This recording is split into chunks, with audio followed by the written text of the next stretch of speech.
At this news now, the men's 100-meter preliminaries will be the first track event when the IAAF World Championship gets underway on September 27. Many feel the country's best hope of getting a medal rests on a 2011 world champion, Yohan.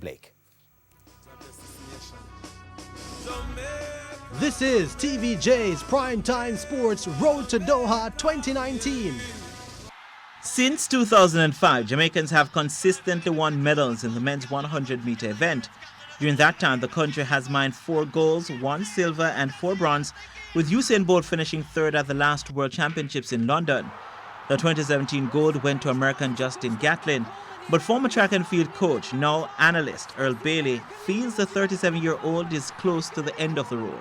If Coleman runs, Coleman wins, so there are 2 medals for everybody else.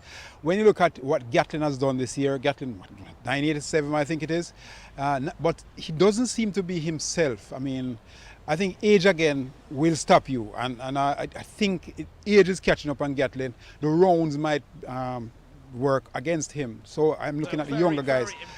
Bailey feels outside of American Christian Coleman, who he expects to win. There's no clear-cut favorite for the next 2 places.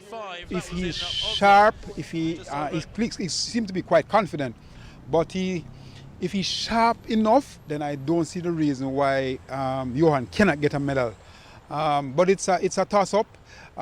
Maybe if they run today, there's a winner. And if they run 4 races back-to-back, you could get 4 different winners based on how things are right now.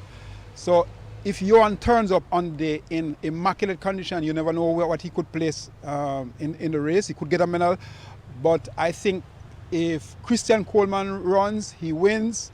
And anybody gets the silver and the bronze. Like Bailey, track and field coach Raymond Casey Graham feels it will be difficult for Blake to get among the medals in Doha. It's going to be tough for Yohan. Yohan he's a former champion, but I think this field is here, the USA, the English athletes also. Generally, he look good when you run against Yohan. Both of them run the same time, I think. There's a young man from South Africa there. What's his name? Sibini. I think the field Yohan will try and do his best. I don't see him medaling, and we are hoping that at least he will also be among the fight. The 2019 IAAF World Championships will be live and exclusive on TVJ, TVJSN, and OneSpotMedia.com, with extensive radio coverage on Hits 92 FM from September 27 to October 6. That was TVJ's Primetime Sports Road to Doha 2019.